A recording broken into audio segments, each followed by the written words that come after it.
মৰমৰ ছাত্ৰ-ছাত্ৰীসকল আজি মই তোমালোকৰ লগত তোমালোকৰ আহি থকা পৰীক্ষাৰ কাৰণে যেটো তোমালোকৰ পিটেষ্ট এক্সামিনেশ্যন আছে 2024 এণ্ড 25 বেচৰ তাৰ কাৰণে মই তোমালোকৰ লগত কেইটামান কমন কুৱেশ্যন আলোচনা কৰিম প্ৰথমে আমি আলোচনা কৰিম বৰগীতৰ আমাৰ কি ইম্পৰ্টেন্ট কুৱেশ্যন হ'ব পাৰে বৰগীত আমাৰ ৰচনা কৰিছিলে শ্ৰী মাধৱদেৱ যদি এটো আমি জানো ইম্পৰ্টেন্ট আৰু বৰগীতৰ আমাৰ ৰাগ হৈছে কি ৰাগ বসন্ত যদি এটো আমাৰ ইম্পৰ্টেন্ট কুৱেশ্যন এই সৰু কথাবোৰ যদি তোমালোকে ভুল নকৰা আৰু আমাৰ ইয়াৰ পৰা কেনে ধৰণৰ কুৱেশ্যন হ'ব পাৰে মই কমন কুৱেশ্যন কেইটামান দি দিছো তোমালোকে চাবা যে আমি লিখিব লাগিব যে মাধৱদেৱৰ বিষয়ে গতিকে তোমালোকে শ্ৰী মাধৱদেৱৰ বিষয়ে এটো শ্ৰী মাধৱদেৱৰ বিষয়ে তোমালোকৰ চমুটুকা আহিব আৰু এইখিনি বিষয়ে তোমালোকে চাই থবা আৰু এই চমুটুকাটো চাওঁতে তোমালোকে ইয়াৰ লগতে আমাৰ মাধৱদেৱৰ সাহিত্যিক জীৱনৰ কীৰ্তিস্তম্ভ নামঘোষা এটো ইম্পৰ্টেন্ট কুৱেশ্যন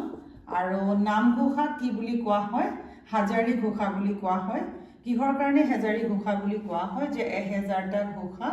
একেলগে থকাৰ কাৰণে হাজাৰী ঘোষা বুলি কোৱা হয় এটো এটা ইম্পৰ্টেন্ট কুৱেশ্যন তাৰ পিছত কেতিয়াবা তোমালোকক আহে যে মাধৱদেৱৰ ঝুমুৰা কেইখনৰ নাম লিখা তেতিয়া তোমালোকে চুৰধৰা বা পিম্পৰা গুচুৱা আৰু তাৰ লগতে তোমালোকে লিখিবা ভোজন বিহাৰ বা ভূমি লেটুৱা ভোজন বিহাৰ আৰু আনখন হৈছে ভূমি লেটুৱা গতিকে এই চাৰিখন আছিলে আমাৰ এই চাৰিখনি আছিলে আমাৰ এই ঝুমুৰা এইখন ঝুমুৰাৰ নাম লিখিব আহিব এটো ইম্পৰ্টেন্ট কুৱেশ্যন আৰু তাৰ লগত তোমালোকৰ আন এটা দৰকাৰী কথা মই ক'লো যে বৰগীতৰ চমুটুকা তোমালোকৰ লিখিবলৈ আহিব তোমালোকে চাই থবা বৰগীতৰ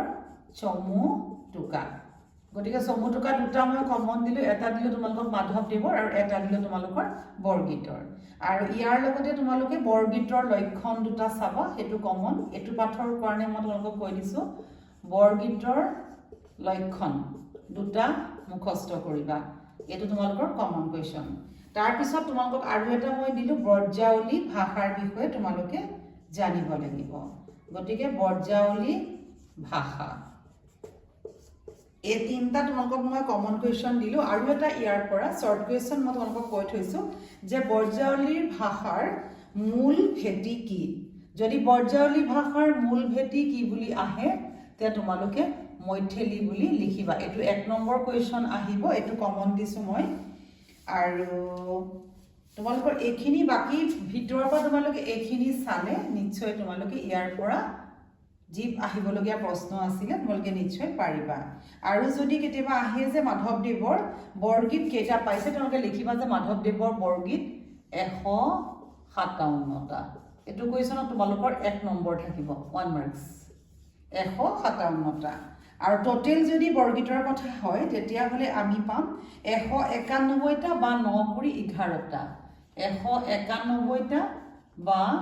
9 কৰি 11টা 191টা বা 9 কৰি 11টা একুৰিট কেটা হয় একুৰিট 20টা গতিকে আমাৰ ইয়াত কিমান হ'ব 191 অৰ্থাৎ 9 কৰি 11টা আৰু অকল মাধৱদেৱৰ বুলি ক'লে লিখিবা 157টা